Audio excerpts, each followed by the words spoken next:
நம்ம பசங்க கொஞ்ச நாளா வந்து 2 நாளா வந்து ஏடிஎம்கே அட்டாக் பண்ணிட்டு இருக்காங்க. தயவு செஞ்சு வேண்டாம். ஃபைனல்ஸ் வந்துட்டோம். டிவிகே டிஎம்கே முதல் தெளிவாயிடணும். நம்ம யார் கூட சண்டை போடணும்னு தெளிவாயிடணும். அவுட் ஆஃப் சிலபஸ் இருக்கவங்களோட சண்டை போட்டீங்கன்னா டைம் வேஸ்ட். ஆளாளுக்கு என்ன பேசிட்டே போட்டோம். ஒன்லி நம்ம டார்கெட் தலைவர் சொன்ன மாதிரி டிஎம்கே டிஎம்கே டிஎம்கே, வேற எந்த டார்கெட்டும் கிடையாது. நம்ம சும்மா போய் நம்ம சோசியல் மீடியா வாரியா சொல்லி அவங்களுக்கு பதில் கொடுத்துட்டு இவங்க பதில் கொடுத்துட்டு அவங்க ஒரு 4 வருஷமா காணோம், எங்க இருக்காங்கன்னே தெரியல, சோசியல் மீடியால எங்க இருக்காங்கன்னே தெரியல. நம்ம பதில் கொடுத்து தேவையில்லாம எதுக்கு லைம் லைட் கொண்டு வரணும்? ஏடிஎம்கே ஆல்ரெடி காணா போயிடுச்சு. ஏடிஎம்கே தலைமை மேலே மக்களுக்கு நம்பிக்கை இல்லாத பொழுது அந்த தலைமை உருவாக்கக்கூடிய 10 பேரை நம்ம நம்பி நம்ம திட்டி நம்ம என்ன பண்ண போறோம்?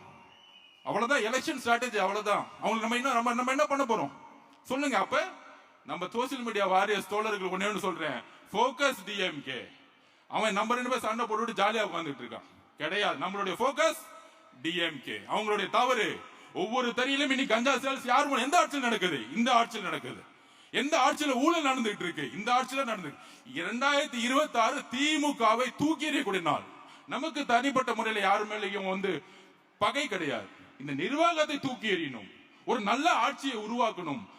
தலைவர் அவர்கள் ஒட்டுமொத்த நிர்வாகத்தை எப்படி காமராஜர் நேர்மையாக உருவாக்கினாரோ, எப்படி அண்ணா ஒரு கொள்கை ரீதியான ஆட்சியை உருவாக்கினாரோ, அதற்கப்புறம் நம்ம தலைவர் அதை உருவாக்குவார் என்கிறதை நம்ம நம்புவோம், உறுதியா நம்புவோம்.